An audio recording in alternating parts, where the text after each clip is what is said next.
বিশ্বনবী very good mediator ছিলেন। বিশ্বনবী লজিক্যাল এবং রেশনাল ছিলেন, বুদ্ধিমত্তাকে কাজে লাগাতেন।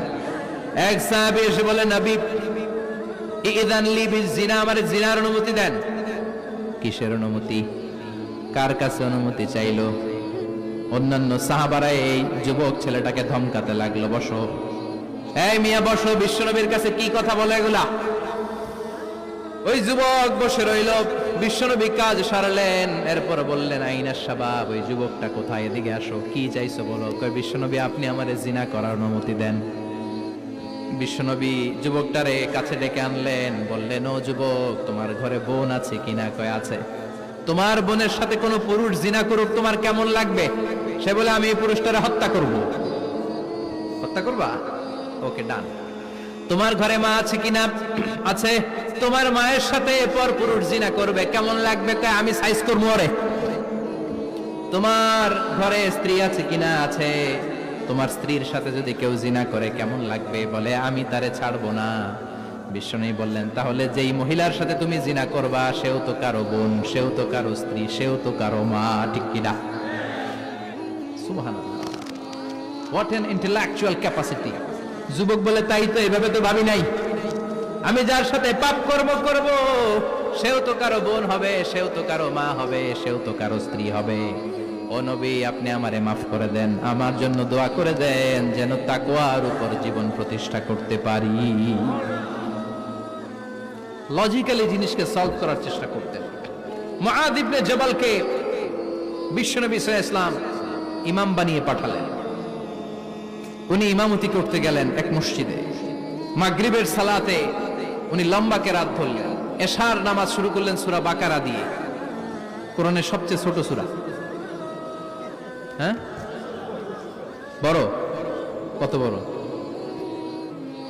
বিশাল বড়। এখন ওই এলাকার মুসল্লিরা ছিল কৃষক মুসল্লি। এক কৃষক মুসল্লি সাহাবী নামাজের পেছনে দাঁড়ালেন, দেখলেন বাকারা দিয়ে ধরছে, কেরাত শেষ হয় না, আর দাঁড়িয়ে থাকতে পারে না, পায়ে ব্যথা করে, পিঠে ব্যথা করে। কিছুক্ষণ পর রেগে মেগে নামাজ ছেড়ে দিয়ে বারান্দায় নামাজ পড়ে বিশ্বনবীর কাছে বিচার দিতে গেলেন। যে বললেন, নবী এমন ইমাম পাঠাইছেন এশা পরে বাকারা দিয়া। বিশ্বনবীকে সর্বনাশ, মুআয তো ভেজাল লাগাই ফেলতেছে। ডেকে পাঠালেন, সহিহ বুখারীর বর্ণনা। বিশ্বনবী বললেন, মুআয, হোয়াট আর ইউ ডুইং দেয়ার? কি করছো তুমি সেখানে? আফাতানুন আনতা ইয়া মুআয? ও মুআয, তুমি কি ফিতনা বাজাও নাকি? তুমি কি ফিতনা ছড়াচ্ছ নাকি? খেটে খাওয়া মানুষ, কৃষক মানুষ, মাঝারি সাইজের কত সুন্দর সূরা আছে, ওয়াদ-দুহা ওয়াল-লাইলি ইযা সাজা, আল কারিআতু মাল কারিআ, আসনা নাই, আলহাকুমুত তাকাসুর, আসনা নাই। এগুলো দিয়ে না পড়ে বড় বড় সূরাতুল্লাহ কেন্দ্রে মুআয, আফাতানুন আনতা ইয়া মুআয, তোমারে কি আমি অ্যাপয়েন্টমেন্ট দিছি তুমি ফিতনা বাজাবা? খবরদার মুআয, ইয়াসসিরু ওয়ালা তুআসসিরু, ইসলামকে মানুষের কাছে সহজ করে উপস্থাপন করবা। বাশশিরু ওয়ালা তুনাফিরু, ইসলামকে এমন ভাবে উপস্থাপন করবা না যে তোমার কথা শুনে মানুষ দিন থেকে ভেগে ভেগে যায়। তাহলে এই দায়ভার ইসলামের নয়, এই দায়ভার বর্তাবে তোমার কাঁধের উপর। চিৎকার করে বলেন ঠিক কিনা? আমাদের মধ্যে অনেকে ইসলামকে অনেক কঠিন করে ফেলে, মানুষকে আশার বাণী শোনায় না।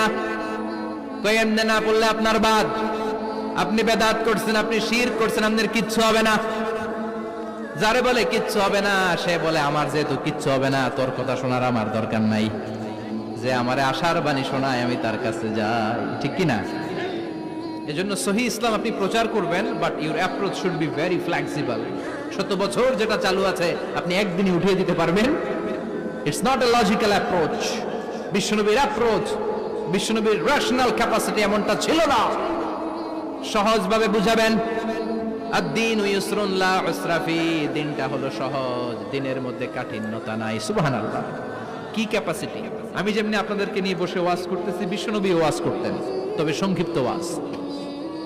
আমরা আধা ঘন্টা করে যদি রাখতে চাই, হুজুর আরো আধা ঘন্টা করেন। তো আরো আধ ঘন্টা করে যদি শেষ করতে চাই, হুজুর আর 10 মিনিট করেন। হুজুর ওয়াজ অনেক টেস্ট লাগে, হুজুর নামাজ টেস্ট লাগে না। আচ্ছা না নাই? ওয়াজ ভাল লাগে, নামাজ ভাল লাগে না, কিন্তু বিশ্বনবীর ওয়াজ ছিল সংক্ষিপ্ত। আর বিশ্বনবী বলতেন, one of the minor sign before the day of judgement, your lecture will be longer, your সালাত উইল বি শর্টার। কিয়ামতের আগে তোমার